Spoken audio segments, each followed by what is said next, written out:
This episode of RMR Training is brought to you by RoxOpt. RoxOpt is an analytics tool built specifically for the HYROX athlete. When this season began, I would stare at my RoxOpt sheet, searching for inefficiencies across the board for what stations are really worth going after and which ones might not be.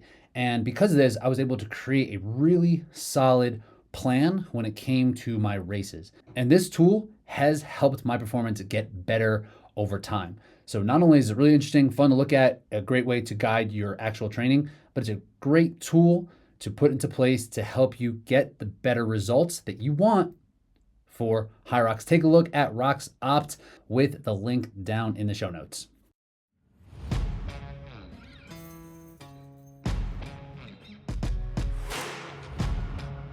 All right, hello. Welcome to the RMR Training Podcast. My name is Rich Ryan, joined by Ryan Kent, the Concord, North Carolina DEKA champion, is here with us today. People are banging on the doors trying to get some Ryan Kent after that Concord performance, but here he is. What's up, dude? I now own Concord in 2 different states. Concord University. That's where I went to school. Oh, your school is called Concord? Concord. That's why. And then Concord, North Carolina. You're just out there. That's like where you just perform. Representing all the Concords nationwide. Just grapes, eating purple grapes all the time. I like it. No, it was a good time. It was a good time. Yeah, we're going to talk about a bit of off-season process when it comes to HYROX and just how we kind of manage things and just some best practices in general. But I do want to start. Our guys out here just running races, doing stuff. Did you check it out? Did you see it? I did not watch. See it live? I did not. I watched the results. Dude, first, those gloves, man, fly. Are you just I'm just trying to intimidate people out there on the DEKA course. You're just like, I'm almost 40, so I'm going to put on these fingerless gloves. Well, so dude, the thing was, it was so hot in there, and before the race even started, I've got, sweat dripping down my arms, and I'm panicked. Like, I've had issues with the med ball sit up before with it just like slipping out of my hands. So I brought those gloves just in case. And last minute, I was like, you know what? I'm wearing them just for that one station. Yeah. And one station alone. Did it help? But yeah, for sure. You just have those? You just roll around fingerless gloves? They're like weightlifting. Yeah, I know what they are, but you just like have them on you. You just keep. Actually, I stopped at Academy Sports on the way in. Oh, did you? Yeah. You're thinking about this heat med ball scenario. So they changed the over the yoke. That was a pancake. It's now a pancake. I would Easier say or harder? I would say it's easier, but it takes longer. I think. You're just grabbing it with your hands? If that makes any sense. Yeah. You're almost like fingertipping it. Just like squeezing it with your fingertips and tossing it over, but it's just like a larger object.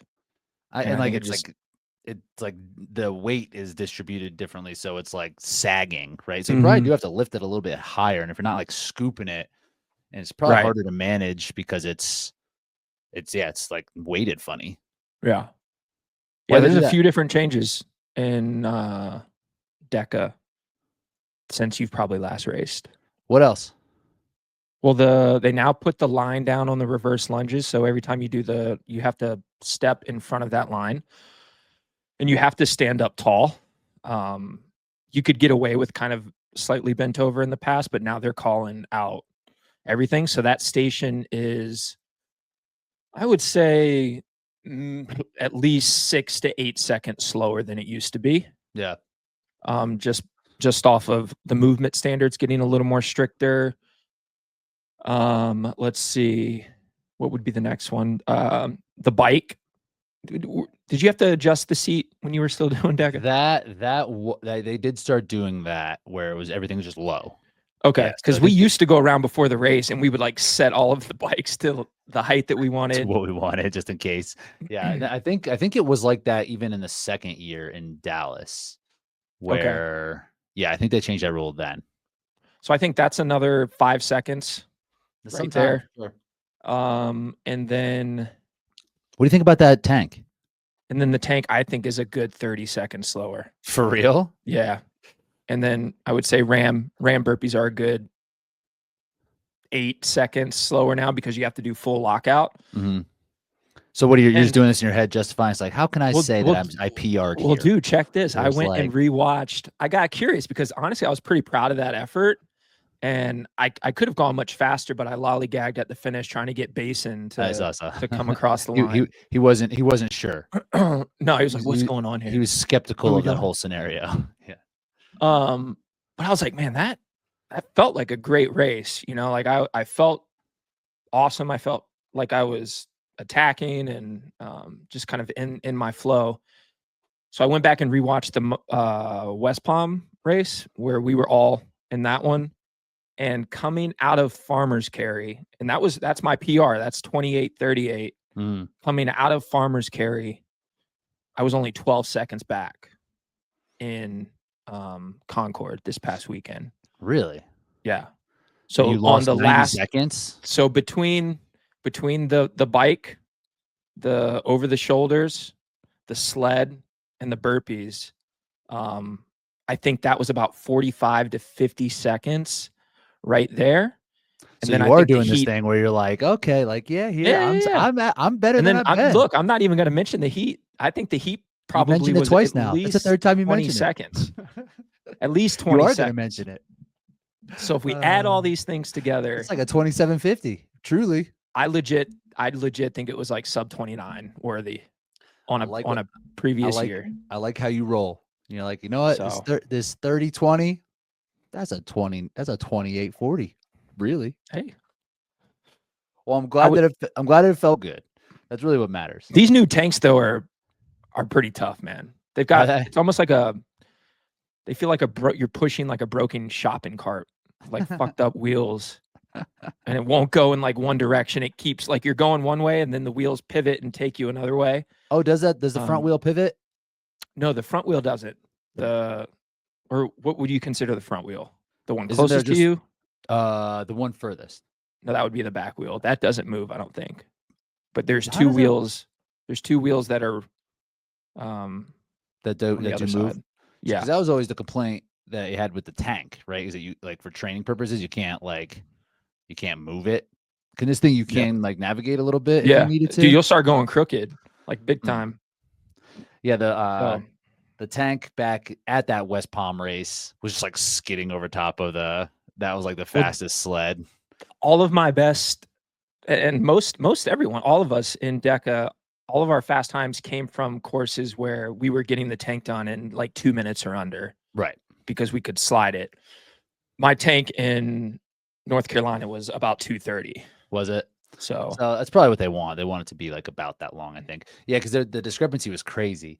And yeah, they started putting that weight in there, and that helped a little bit, but it just like you could still just kind of like slide the thing if you really needed to.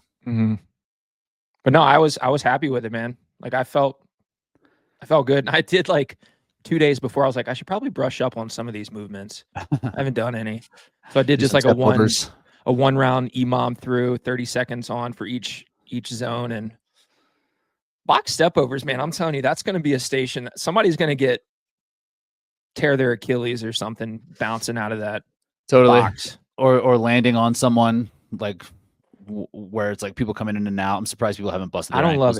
I don't love it. Just make it a straight up box jump or something. Or just like a jump up, step down, step up. So I think they want people to be able to step up, right? They don't want to have it be elite in any way, but like make it just so it's like up and down.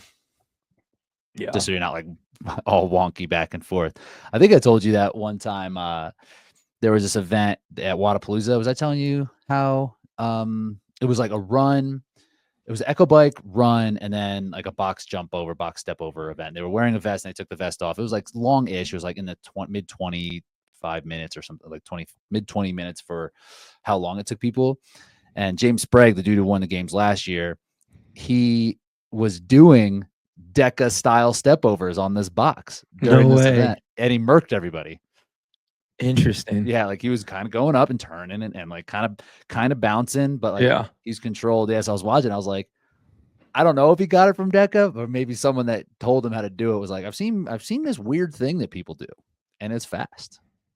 And he just mopped everybody out. People were jumping, trying to do it, but he was just doing the That's funny. popping over. Yeah. That's like the one station that I don't think you'll ever see me post that on social media. I don't need anyone seeing me dancing out there, because that's really what it is. It's just a rhythm and a dance. I kind of like it because it is that, and because it just looks so strange. If it with like, I don't know, it's the only place you'd see it. It's like seeing butterfly pull-ups for the first time in CrossFit, right? You're like, what? Kinda. Yeah. Like, that's so dumb. Yeah. But then when you start doing it, you're like, oh, okay, I get it. And then there's like levels to it. Like, people can go much faster, and you can kind of have little nuance in there too. I don't hate the movement. I agree that it is kind of wonky and goofy looking, but I like it in terms of like the stimulus. It's kind of and it's kind of fun. Little sketch, but I think it's kind of fun. Yeah. So what's next? DEKA Strong? I do have a potential DEKA Strong next weekend. If I don't do it next weekend, I'm just gonna wait till like the end of August, early September. Knock it out before. Are you gonna do Fort Lauderdale? The Worlds? Yeah. I just want to have my qualifications in line in case. Just in case. Because I think there might be a HYROX that weekend. What is it? What weekend is it? Early December. I think it was a major. I think it might have been Melbourne. Melbourne. Melbourne is like the second week of December. I think that's when it is. I think that might be which is my birthday. Nice. I'd love it. Let's go to Australia. Dude, you're gonna have to get the times, man. You need dude, I hit you up. I was like, dude, let's do a Euro trip. I was like, I'm out. Let's go hang out. Hard out on that. I do think I'm gonna go over before Hamburg and do either Oslo or what was the other one? Damn it. Oh, Maastricht. Yeah, Maastricht, I know, will not count toward Hamburg because there's that window of like 2 weeks. Okay. Well, then it'll count towards a later race, which is fine. But so will Dallas. Yeah. And like Chicago. But then Ryland's actually going to be over there, so I think we may do Oslo the week before Hamburg as just like a tune-up doubles race too. So, oh, that's true, because you could do doubles in Hamburg. Yes. Would that be the plan? Yes. Gotcha. To knock that qualifier out, ideally. Yep. Get it over with. Nice. Yeah, because that's gonna be tricky. Like trying to. I think both of us are in a boat where we're kind of just, full steam ahead with training right now. Like neither one of us feels like we need to, chill out for a month. I think we'll be pretty fit. Yeah, I'm not sure Ryland's going to be on this list for singles. I think he's just inside the top 20. Okay. Yeah, because he would need a roll down. Because the time he got at Amsterdam, I think, was pretty good, right? Adjusted was probably 56 high, 57 low. I'm actually not sure. I don't know either. And then he said he's going to be in Asia for a while, so I think he's going to be doing some APAC. Nice. He's like, I'm moving to Asia for a little bit. Really? All right, dude, have a good time. You do. Honestly, I mean, if you're single, you got no kids, why not go travel? Just go do the thing. I guess he did do. So he has a 55.17 from Amsterdam and a 55, or that was the year before. 55.17 from Amsterdam and a 57.45. So we should be in there in the mix somewhere for sure. Yeah. From New York. Yeah. And he has a 57.47 in Hong Kong too. So like he should be in the mix. When is Dallas? Mid-November. Okay. Yeah. That feels so far away. Yeah. So let's segue, because we were talking about that a little bit. Sure. Now that we have some time in between races for HYROX, especially those of us in North America, if you're in the APAC region, this is something you can kind of tuck away a little bit, because I know the races are kicking up like already in Australia. I think that the Open APAC Championship is like this weekend. So like they just do like back-to-back championships over here. Yeah, it is. Yep, tomorrow. And then Sydney is next weekend. Cape Town, South Africa is July. Yeah, so there's a lot going on in APAC. and Australia these next couple of weeks. So you might not be in off season if that is your schedule. But in North America, Europe, UK, we are in a bit of a lull here where the next race won't be until late September-ish, early October. So there is some time now to reflect on your training and then go into your next training block. And even though it's off season, doesn't mean, for me, it doesn't mean like taking the foot off the gas. It just means kind of like changing the direction a little bit and taking some like different steps to shore up some training. So that's what we're going to talk about today, how we kind of do that approach when it comes to our off season for HYROX in particular with that training.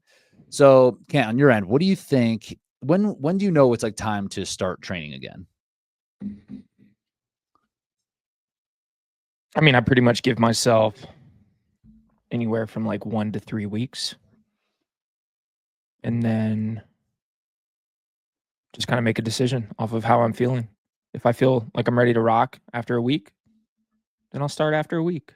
If I need another week, I'll take 2 weeks. Yeah. I don't have like a hard like start date, I guess. So it's not like it's not systematic from that perspective. Like, okay, because that's what our in college, that's what our coaches do. It's like it's 2 weeks of downtime. That's what it is. And then like the first week's off, the second week you do like run 3 or 4 times a week, and then like we're on. So I just kind of took that and just put it in. It's like, okay, I guess this is how you do it. But it's not necessarily that way where we are like, doesn't need to be like you have to take this much time. There's not like an equation. There's like if you train this much, then you need this much downtime.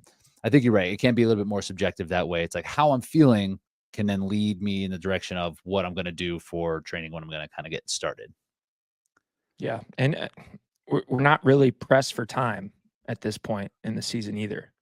So don't feel like you need to rush back into things. Like now is the time to make sure you're going into your next training block mentally and physically refreshed and ready to take on the next couple months, because once that cycle starts, you're dialed, you're locked in.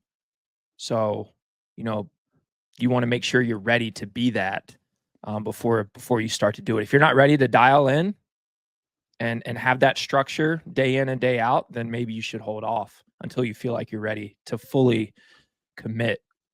At least that's the way it is for me, because once I commit, man, whatever's written down on the day, it's getting done, whether I want to or not. Whereas in this kind of time frame we're in right now, it's like, all right, I may have something planned, but if I wake up and don't really feel like doing it, maybe I'll switch up what was on the schedule for today.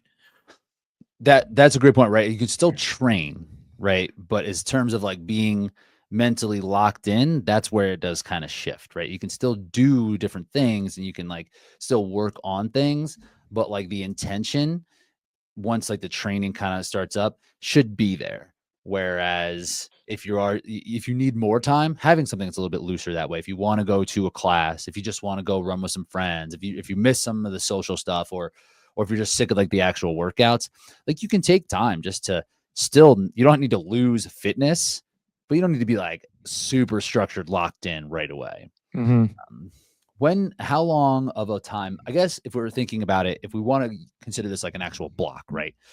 If we're doing like a race lead up, we can say it's like anywhere from like 8 to 16 weeks or something like that, generally speaking. I think like that's kind of a sweet spot. I think like 10 to 12 for HYROX is like pretty nice. 16 gets a little long, I think. And then anything after longer than that, I think is like really, really long. But if we think about it in terms of a block, like where we're going to be working on something specific for off season, do you have any like, what would you like in a perfect world where we don't have to like move things around based off the races? How much time would you want for something like that? Time for what? Like an off season block, like how many weeks? Minimum 3 months. So 3 12 months, weeks. 12 weeks. Yeah. And like you were saying, 16 probably at the absolute kind of max. Before you'd start like itching the race. Yeah. To like kind of get into something a little bit more specific. Yeah. I think that's true. Like there's just a certain amount of time for me to need to feel like what I'm doing is paying off. And I think like I will start to feel that more in terms of like the totality of what I've been doing after like 10, 12 weeks. You know what I mean? If it's shorter than that, it's like, oh, I'm gonna do like a 6-7 week off season block. Like I don't feel like I would be doing enough to really feel like I've improved from that block before shifting back into something more specific. So Yeah. having that time, 10, 16, 12, 16 weeks, I think is a good idea. And I think HYROX, there's just so many different things you need to make sure you have sharp come race day, that I think it does take a little bit longer than like a standard like running program or something, because there's just so many different elements to the race. Mm-hmm. You're trying to build up your, top end running ability. You're trying to build your top end strength, muscular endurance, muscular power. Like there's just all these different elements to the race. It's a lot to work on. I think like 8 weeks would just feel like 8 weeks would feel like I'm trying to cram a lot in that time frame. Whereas, 12 weeks kind of allows you to spread that out a little bit more. So back when I was like playing like regular sports, like in high school or whatever, I'd always have like this thought about the off season. I'd be like, yeah, when I get to off season, I'm going to be like working on this and get so good at this and that. And I had the same type of feeling when I'm doing HYROX. I'm like, okay, now that I have time, I can actually work on things. So let's kind of talk about that now too. Like what kind of things do you feel, I guess in your past experience, like when you come into an off season, what are the things that you would want to work on? Well, I guess I start back off every off season with just like the basics of general fitness. Just go back into like a base build, both from the running standpoint and from like a strength standpoint. What's that look like? I guess like, I don't know, like fartlek runs over like, if I'm doing any intensity, it's more like fartlek runs, versus like super structured, like interval sessions, slowly building up my run volume. I might even do like some of my quality work on like the incline treadmill. That's something I want to do a little more of this off season, is spend more time on like the incline treadmill. What's the thoughts with the incline? One, I mean, honestly, there's so many different things, but I think the big thing would just be like injury prevention. You're taking less damage running uphill, but I also think running uphill kind of cleans up your run form, generates a little more power when you're running. But I would say like the main thing is just kind of changing up the stimulus, and injury prevention. I've had some really good success with blocks. This is a couple of years ago now with HYROX, where a lot of my quality work was just pitched up. And I think honestly, when I did that, because I realized I had a hole in my game. It was after, I think OCR Stars, when I just wiped the floor with you. I just every workout, just not even close, just blowing the doors off. Congrats, dude. You're good at the goofy games. That's less goofy than some of the goofy games. So then I went and did a stadium, State Ion out in City. It was like literally the week after. I think I had run like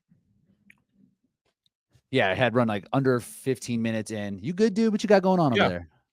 Huh? I'm reading my notes. Got your notes? All yeah. Right, good. It was like, I had run like I'd run under 15 minutes for like that 3 mile. Hunter went straight American, right? No 5K, 3 mile for that. And I was feeling so fit. And I went to a State Ion at City and got worked. And I just like couldn't, and the stairs element of it really beat me up. So it made me realize that I had created this hole because I was staying flat ground, and that this hole that I have in my game could hurt HYROX, right? Like it's my muscular endurance, my power output. It's something there that it's like, oh, I'm not as fit across the board because I was fit in these specific things. So then moving into the next block, I was like, I need to do some uphill running. And then I came out and had a big PR at the time in my next HYROX working off of that incline because understanding that I had created this kind of hole in my fitness. For sure. And I think it translates to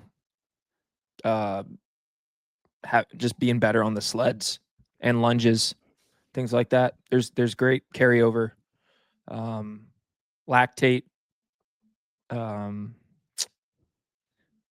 just like helps you flush out lactate quicker, I think, too, because you build it up quicker running up. It'll get going faster going up for sure. So yeah, gonna be doing a little more incline work. All right. So I think I might have to go. To an actual gym because I can't put another treadmill in the garage. It's not gonna happen. Have you looked at motorized treadmills ever before? A little bit. Sometimes I get recommended. Let's talk about it. So sometimes people ask me and I just like have nothing for them. I'm like, I don't know.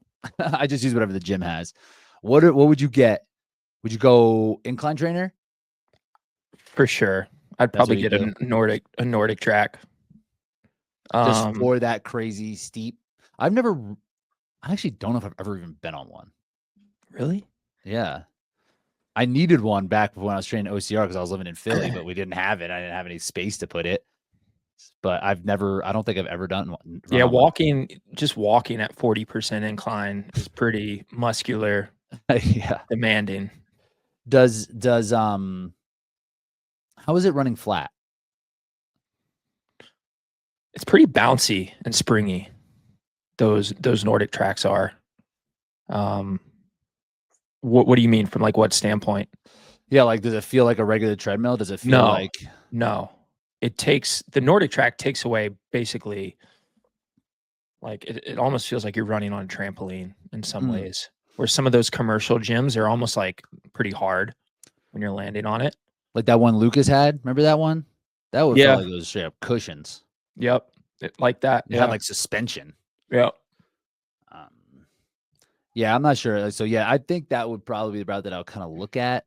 It'd be cool to get like a Woodway. Ever run on one of those? So expensive. I know. I'm just saying expensive. It would be cool. No, it would be cool. Because those feel like a little bit more like the road to me. My question is, what kind of outlet do you need for these? Because you can get a treadmill and then put it where you want it and then realize you don't have the appropriate wattage to make this thing run. That's what Meg, when she first got a treadmill for her spot in New York, she like blew the power as soon as she plugged that thing in. That would be it. Yeah, I'll be like really concerned. Like that's the other thing with a motorized. That's where I would just not get one. You know, it's just like maintenance then too. Gotta worry about the power situation. But if you have good recommendations for treadmill, drop them in the comments. YouTube and Spotify. Checking us out. Appreciate you. Thank you. Helped out the community because we got nothing on this one. We need to hit up Bracken. BK would probably have insight for show. So that's something else that, okay, I'm actually going to pivot here. I had an idea, but I want to pivot. So let's now talk about the carpet situation for HYROX. Dude, this is a hard pivot. But we're gonna connect it. If for most of us looking at this, right, I feel like it's not going to get better. It may only get worse as the season goes on. You mean like consistency across the board or difficulty in the sled? Difficulty. I think consistency, they might be able to figure that out a little bit. I don't think that they will, but there could be potential routes where they could make it more consistent. But I was talking to Christian and Mo, the founders, a little bit before, like as we were testing out the sleds at Worlds, and they were like, yeah, as these sleds get worn down, like this is going to get harder. Right now, as it's new, it feels like the old carpet, but they're like, it's going to get harder as it goes along. So I think now is a time that pretty much everybody should be looking at that and being like, I should get stronger at the sleds if these are going to be hard.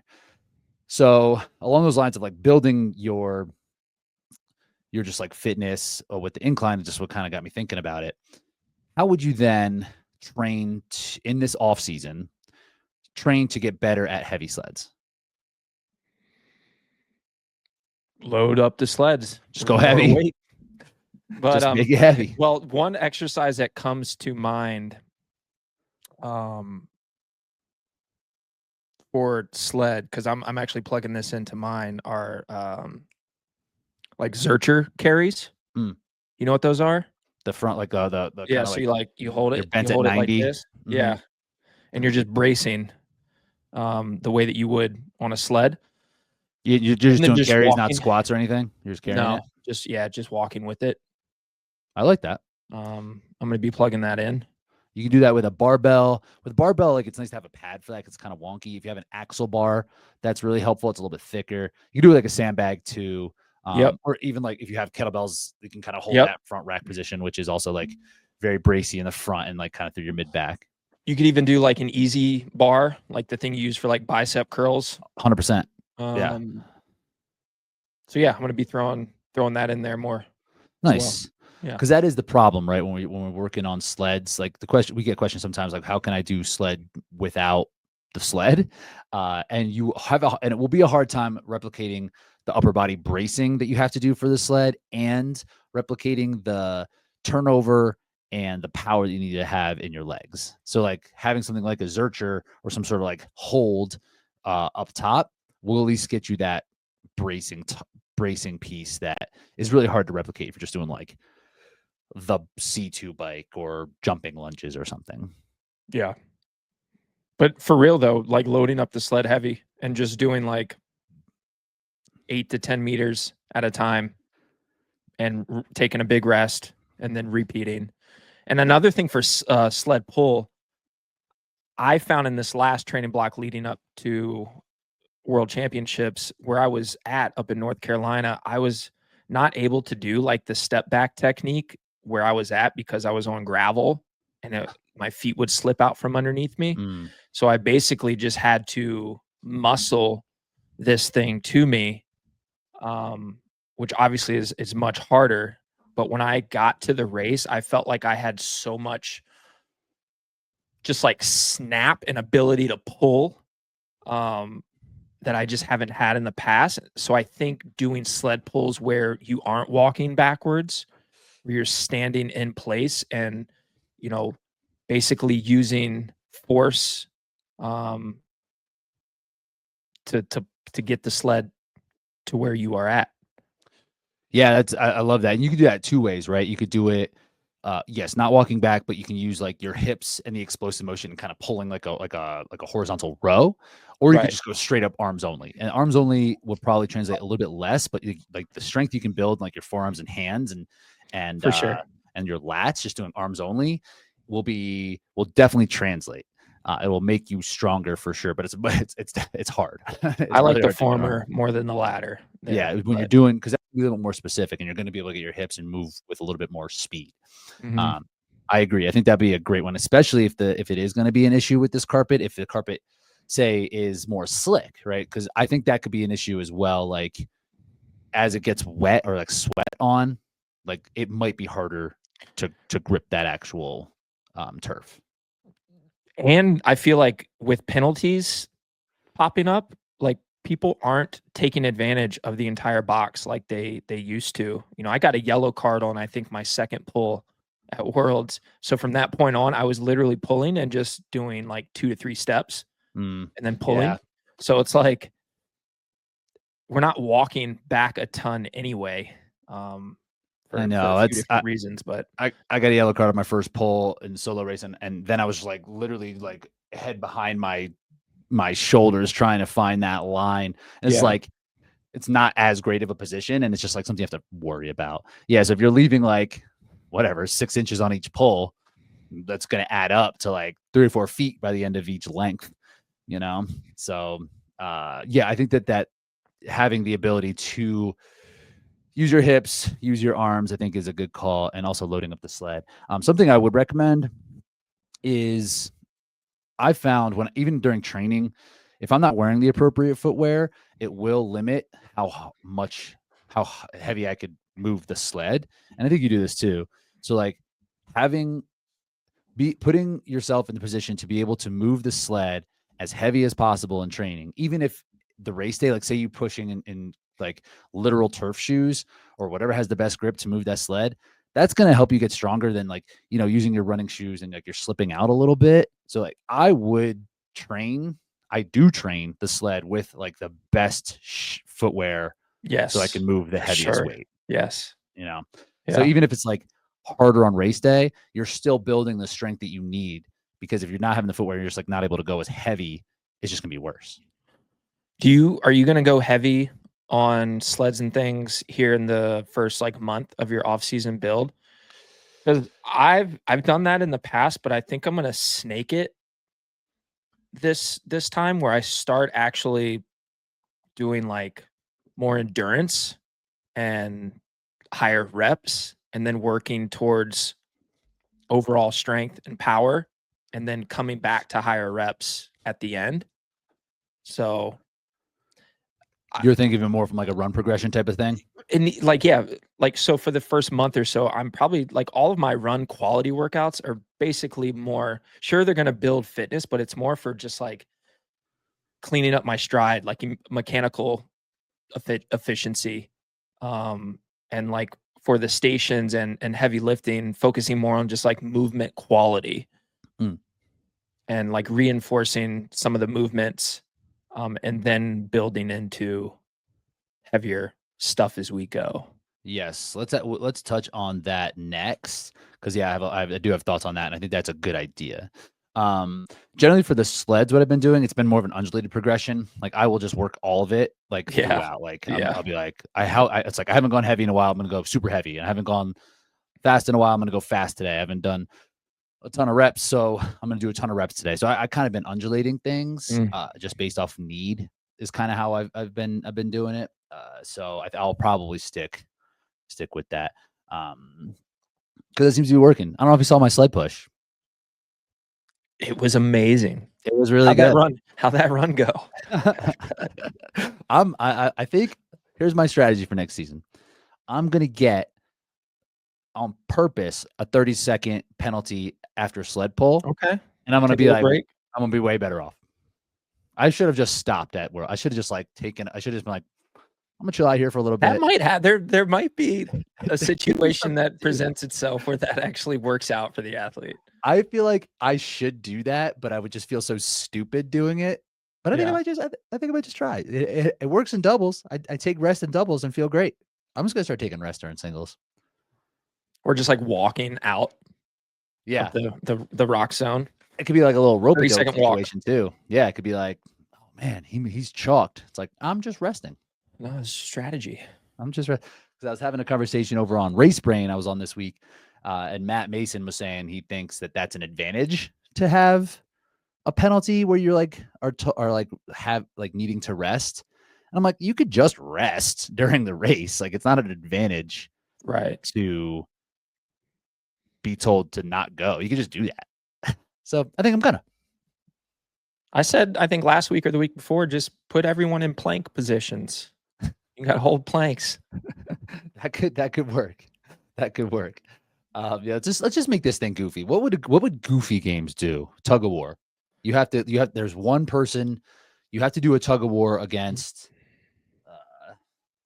Who should we have it again? Hunter's standing there at every event waiting to do tug of war with you if you get a penalty. Or you have to wrestle. You have to wrestle him actually. Then now we're talking. That'd be rough. That'd be rough. You wouldn't want that penalty. No. All right. So yeah, I think that I think everybody should be thinking about this. People should be thinking about this no matter what in HYROX, like that the sled is like there's exponential growth I believe you can accomplish in the sled. So getting better at the sled, I think will only make you that much better. And if you haven't doubled down on the sled, now will really be an opportunity to do that, because next season it could be very challenging. It could be very, very, very hard, right? So you should do as much as you can to be as prepared as possible. So loading up that sled and hitting in a bunch of different directions, making sure your footwear is right, doing arms only stuff on the pull is just going to be very, very helpful. Now, will you implement this kind of stuff early on? Probably. Probably. I think this will be. I will probably hit the sled, and this is another thing with sled frequency. There was a point one season I got murked by the sled, and I was like, this is just not going to happen anymore. And I started pushing this out like 4 days a week. I was just doing a lot. Damn. Yeah. And that was too much. I started to really feel it in like my lower legs, my feet, and I was just like not recovering very well, like physically. So I think like I now do 2 days a week, and I think that's a sweet spot for me, like in terms of frequency. So I will probably keep that in place, just trying to get it at least twice a week and hitting it in some different directions. What about you? Gotcha. Like I said, if I hit it at all here in the first month, it's going to be lighter weight and probably going for distance. There's something to that. There's definitely something to that. I think I'm going to work distance on the sled pull. I think I'm going to do like 100-meter pulls at a time just for this, like just to build the volume of it. Yeah. Just get smoked. And it won't be in like EMOMs or anything. It might even be in some of my like zone 2 days where it's just like, 1K run, 1K row, 50-meter push, 60-minute AMRAP. Yeah. Low intensity, volume. lower the weight on the sled. Just building up some muscular endurance. Working it that way as well is good for knee health. If you're doing sled drags and sled pushes at like not incredible. Oh yeah, sled drags. I'm making note about that. Sometimes I forget about that one. That's drags a good are one. bomb. That's a good one. Because my quads end up being the limiter on pull more often than not now. Where in the beginning it was just like, let's just move this thing. Let's try to get this done. But now my quads end up kind of blowing up. So sled drags can really be helpful with the endurance of it. And like I was just saying, like if knee health is something you are concerned with, moderate, continuous sled push and sled drag can do a lot for your knees. For sure. So now how your knees holding up, dude? We're doing okay. Age 39. We're doing good, man. They're better than they were a couple of years ago, where I wasn't doing like anything for them and running a lot. I could like not do anything. Do you have one part, like one muscle that just kind of gives you issues from time to time? It's my tendon, or in general. Yeah. No, just in general. In general, I got one spot, dude. My right hammy and glute. After like speed work days where I'm running probably like quicker than 5-minute mile pace, dude, like I can't even like open up a full running stride like the next day. Oof. That's scary too. But it goes away. It goes away. It's never been problematic. I'm just like, maybe this is the first sign of age. That's the age. Right here. I would say, yeah, like patella tendon. That is where I will start to feel like pain, like that front of the knee. It's been better. Like I said, I've been working on the tendon pieces quite a bit. Low back. That's when I'll get like wonky. Like I'll get like real tight there. And like, that's where I know I've like haven't done what I needed to do in terms of like recovery. So that, to make me feel right. But low back is where I'll start to kind of feel like stiff and my movement starts to hurt. Yeah. Definitely don't want any back issues. That's not good. No, it's not. It's not disc. Sometimes I get nerve stuff up top, like in my neck, which I also don't love. But that settles down. So yeah, because what we don't want is that MJ, that disc situation. Yeah. That's where it's gonna be hard. Or like where for me, where I'm gonna be real cautious with this stuff is lower leg. I think soft tissue stuff I would be pretty concerned about as well. But I think that would be fine. I don't know why that would get worse as we age. But like if we pop a tendon, it's done. That's it. Probably. Yeah. That's it. But it would be very, very hard to get back from like an Achilles injury from that Halliburton. Yeah. You catch the finals? Oh yeah. That was such a It's bummer, dude. It's a bummer. That game was gonna go down to it. It was turning out, and he was on one. Mm-hmm. Then it had to lean on TJ, and it's fun with TJ, but then sometimes you're just like, this dude is just outmatched. Yes. What's he supposed to do out there? Yeah. You at some point, like people are just better than you. You just put Lou Dort on him, and then it's like, okay, you're done. You're not scoring anymore. Oh, real quick, another one for sled pull would be like bent over rows. and like rack pulls, things like that. Rack pulls I love. So rack pull would be if you put you have like pins that you can put together, or you can just like stack weights or like weightlifting blocks or something.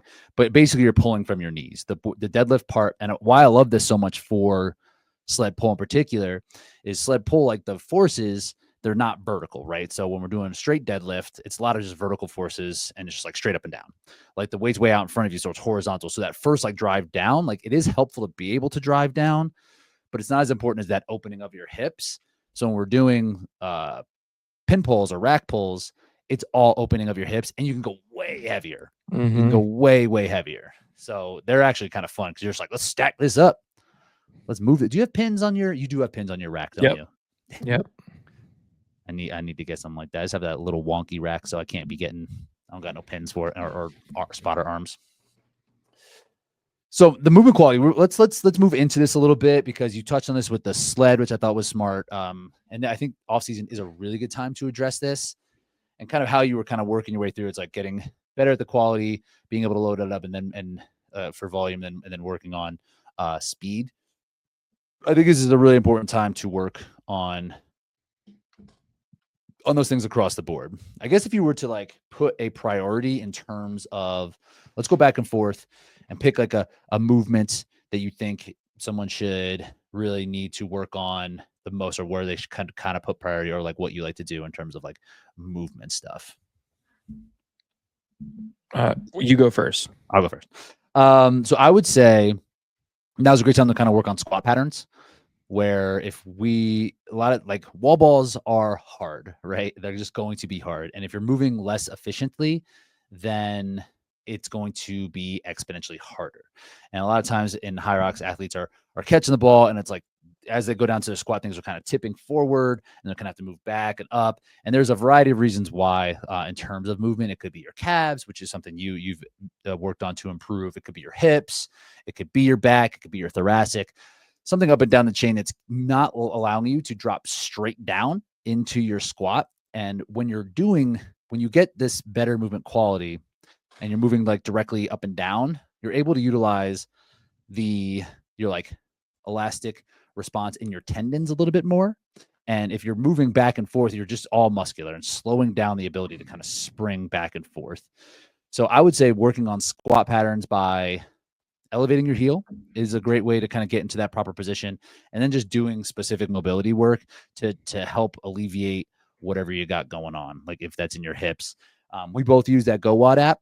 And I think that's really helpful to like, it finds where your limiters are and then just gives you like pretty simple things to do, and will walk you right through it. And I've felt it has been pretty beneficial for that. So I think squat patterns will really help your wall balls on the race. It'll help your ability to recover, and it should help your lunges as well. Yeah. It's also a great time to kind of correct any like muscular imbalances too. So like I like doing single leg type stuff at this point in the season.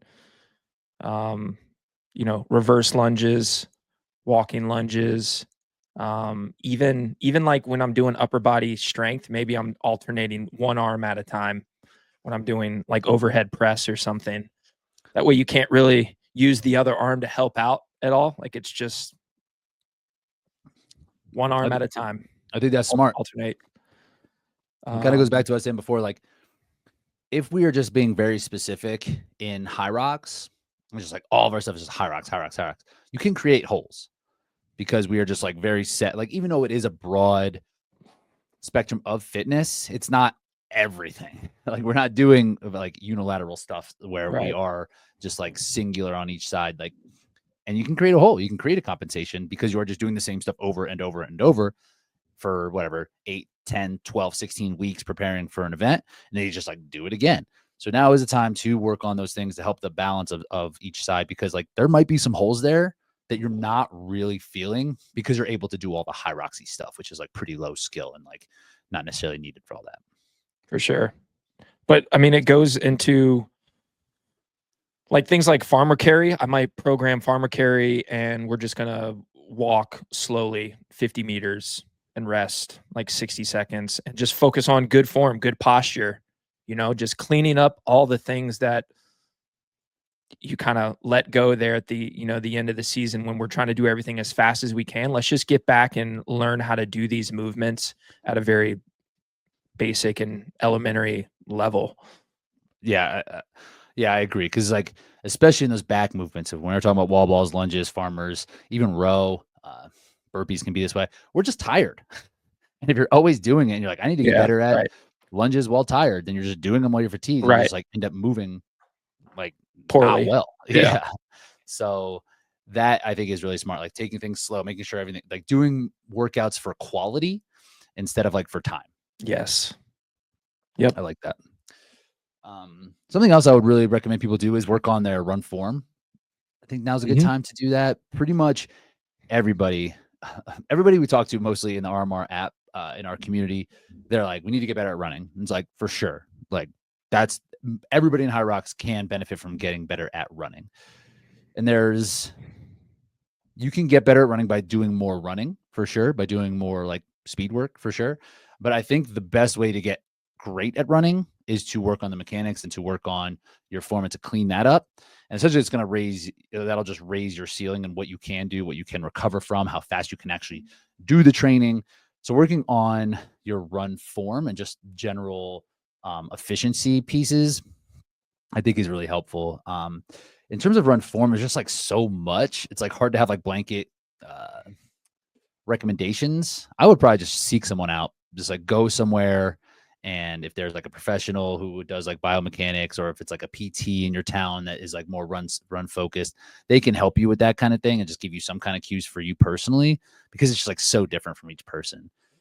But other than that, I think working on just like efficiency reps, just like doing faster stuff, running as well as you possibly can for a set amount of time, just to kind of wire those patterns, I think is really helpful.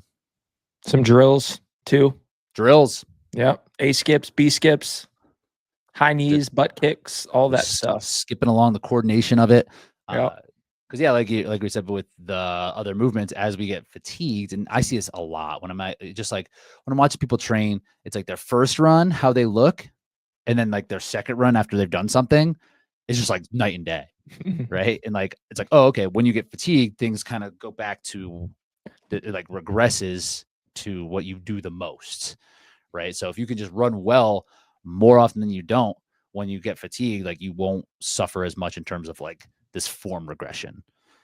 If there was a camera on me during that 8-mile run the other day on the way out versus the way back, it would have been like, what the hell did this guy just go through?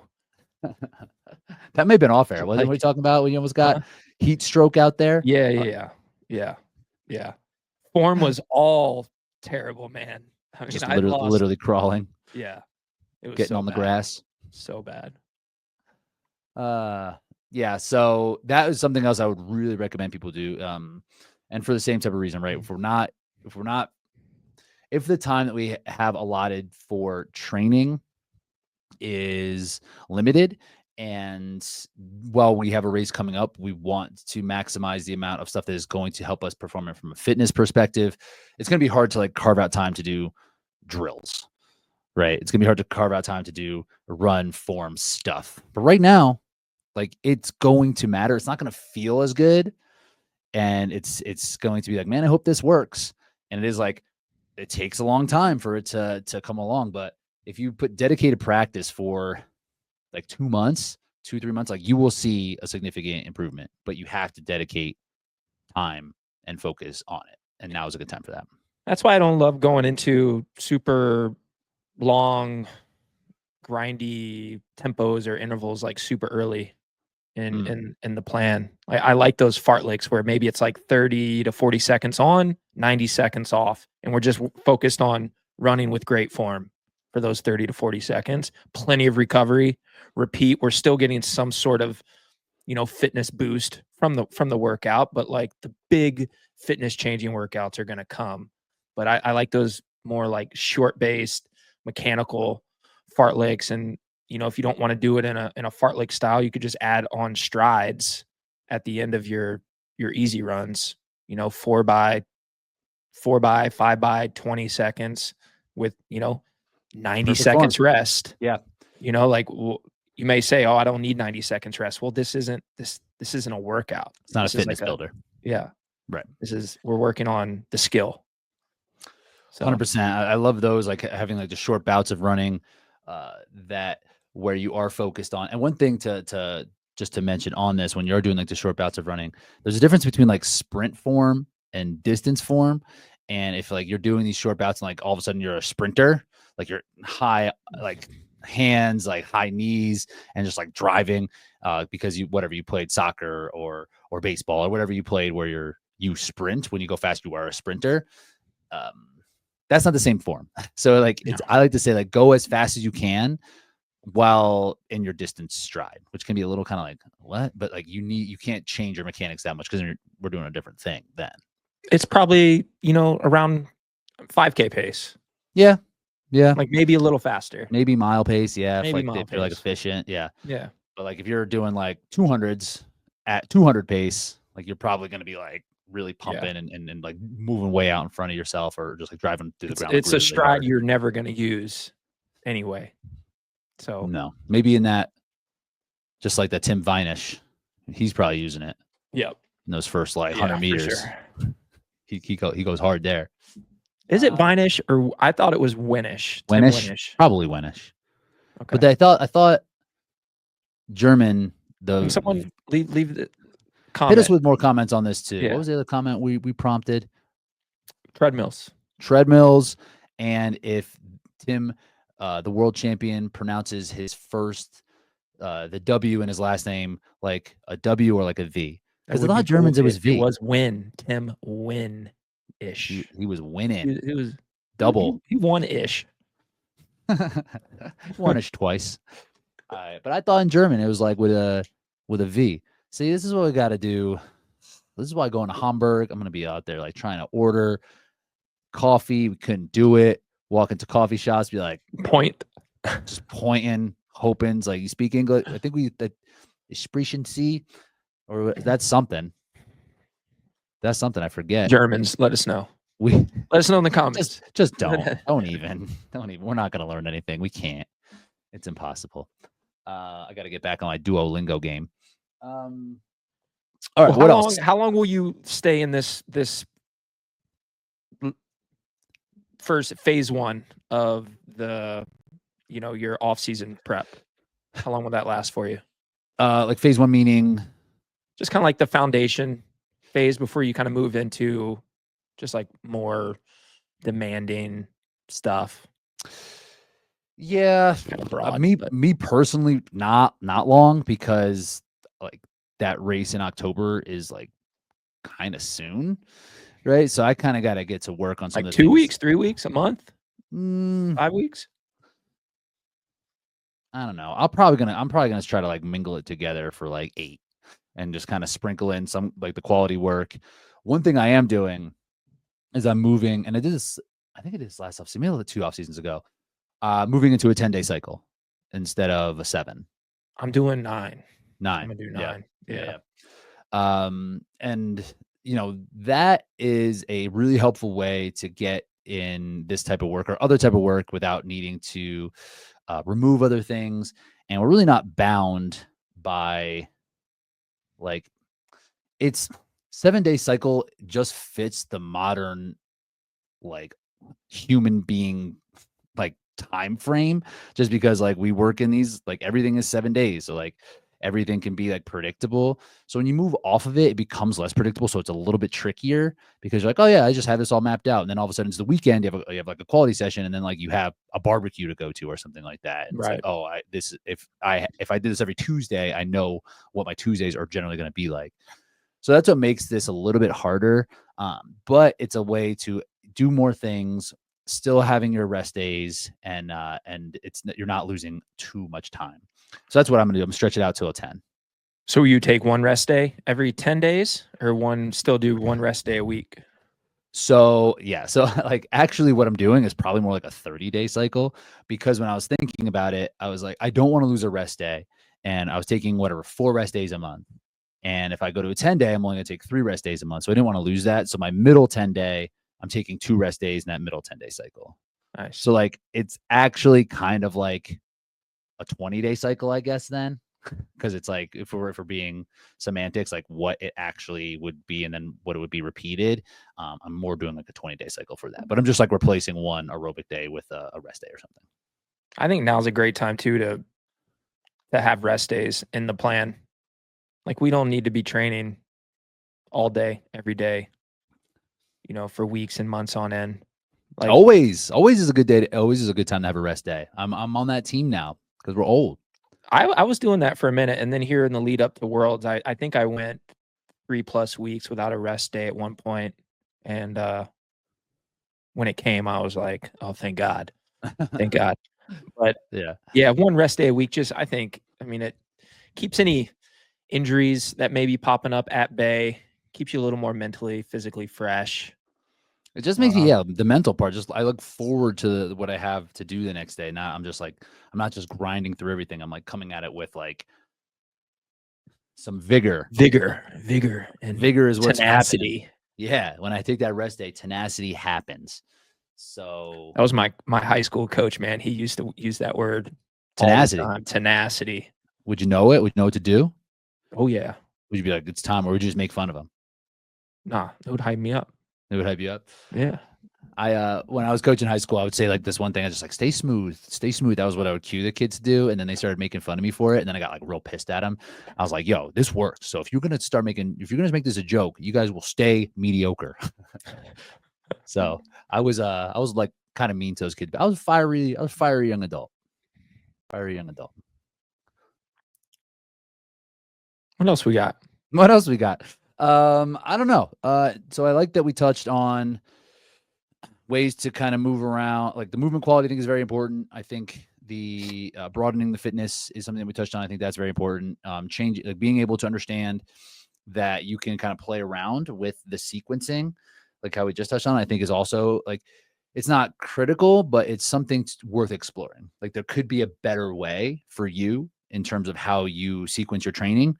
Now is the time to do that. It's hard to do that when it comes to the actual races because, or the race blocks, because you got to get to work, and like having it be predictable is important. And when it's less predictable, there might be some, like next week I had some stuff planned and I'm going camping. I'm like, so now I got to like move some stuff around. Yeah. Where are you going? Where are you going to be? Grand Lakes. Grand Lakes. Yeah. I haven't been. Looks cool. I might bring my goggles and my earplugs. I don't like when water gets in my ears. I might go swimming out there. But I guess there's rules. There's like a lot of rules in Colorado. I think because it's just like everything's like drinking water out here. So I don't think you can be swimming in the reservoirs as much. Just get some rich body sweat coming through the pipes. People would be nourished from that. I don't know. I think we did a decent job. Make sure you're hitting those sleds hard, because that's something that is going to change. Hopefully not, but it seems for like Rich. I have the fastest sled push. I have the fastest sled push in the world. Anyone could have done that. Nobody did. Could have done it, but nobody did. It was me. Well, they knew they had a bunch of things still to do. Of all the races across the weekend, your man's had the fastest sled push out of everybody in the world. All I'm going to do is sled push content now. I'm going to change my name. HYROX sled push guy. What do they need to do about burpee broad jumps to clean this up? What if they just did? I heard this somewhere about just putting like a tape, like a meter apart, and just jumping over a line. And sure, that will work against the people who do well at jumping far, but at least it kind of standardized the movement a little bit better. Yeah. We talked about this a little bit on that Race Brain episode as well. I think Mark Howe had a good, that was his idea. Did it drop yet? Is it out? Monday. Okay. Monday. Because we were just talking about the rules and the changes and everything like that. Not on Race Brain often, but it was on this one. Popped in. And so, yes, I think that is probably the move, because the way that those lines, right, that they have for burpee broad jumps, like that like ladder thing, those are meters. And they have them there so that when they can assess penalties, like the 5-meter penalty, you can just walk back 5 lines. So essentially what they could do, this is, I'm thinking of this a little bit. They could change the distance of that, of those blocks and have it kind of fit toward the standard of what they currently want it to be. So they give us 12 inches of space between the palm of our hand and the toe of our foot, right? So take those 12 inches and then say a standard foot, someone's foot, say that's another 12 inches, right? So now we're like have 2 feet of space, and then say someone's hand is whatever, 8 inches.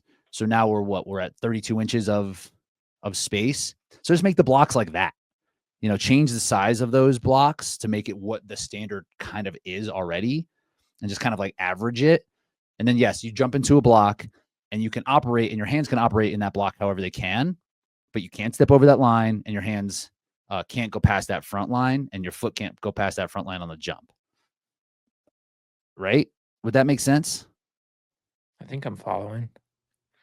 What about having like a walking, and we're kind of off topic now, but a walking distance after each rep to where you reset and then start a new rep? So maybe you only do like 6 reps each length. So you do a rep, jump 1.5 meters, and then you have to walk to your next little box, which maybe, I don't know, is like 5 feet. So you do a rep, walk 5 feet, do a rep, walk 5 feet, do a rep, all the way down and then back. There's a line that they can see. Yeah. Yeah. So now you may only be doing 25 burpee broad jumps versus, 35 or 40, but at least it's the same for everyone. They're gonna have to do that, or like the block or having the line that you can like operate in, I think makes sense, just so that you can visually see it. Because right now it's subjective, right? It's like it's kind of crazy. And I've been thinking about how I do burpee broad jumps. My feet move before my hands get to the ground, right? Like I think most people would, but the way that I'm doing it, it's impossible to see exactly the distance between the two, because the visual is gone. Like there is like, I think his toe is there. I think his hand under there. Mm-hmm. It's like, was that 31 centimeters? Was that 28 centimeters? It's like, you don't know. You don't know. Yeah. So they have to have some kind of visual there, either with that block or that Amy Bevilacqua rule idea. Have you seen her, whatever she did? She had like she put like a ruler at the end of like a broomstick, and just like had her kid like come in and put it at the top of her toe when they land. I mean, that's kind of what they do anyway when they use their foot. I know, but like, are we all gonna get somebody out here to? No, I'm saying that the judges have those. Oh, the judges are given sticks with rulers so on it. Ridiculous. At least it's a visual. Right now, it's just dumb. It's just like, I don't know, because and they don't know, and they think that they think that they're holding the standard, but like it's not their fault. It's not the judge's fault. It's happening so fast. Like you're doing these reps quickly, so where you think a foot might have been might not be actually where your hands were to begin with, because you don't remember. Exactly. It already happened. He's unmoved his hands. Now his feet are coming up. And it's like bang, bang. And it's not, there's no visual there. There's no marker. So what I'm going to start doing is like, because I kind of hinge and then bring my feet to the ground. I think I'm going to start squatting to bring my hands to the ground so that it's like dead clear so that my hands get to the ground before my feet move, which might slow me down. But I'm just going to I can't keep getting these I can't keep riding this line and then just like getting penalties and shit. Getting these judges in my ear being like, not like, be careful. I'm like, we don't know what we're talking about. I told you in Miami, dude. I told you were shortchanging them reps, dude. You're just mad. I told you now they're on to you. You're the only person who said that. I saw a bunch of reps. No one else hit me with that. Just you, because we left you in the dust. Same thing would have happened. You guys going to do doubles in Hamburg? I don't know. I guess it depends on his health. Depends on Pelayo. Yeah. And I'm guessing it will be like a Thursday, Saturday Sunday. situation. Or yeah, Thursday, Saturday. Yeah. Yeah. So it depends on him. But we would have opportunity because we'd be able to do Phoenix or DC. I don't know how the times will expire, what that's going to look like. I hope to not have to do one again. When was Miami? Was that March? That was April. April. Nice. Late That's around April. for a while. That's around for a while. Yeah. All right. That'll do. We did it. So check out RMR Training app, all the other stuff that we're out here doing. That's it. Appreciate y'all. See you next week. Later.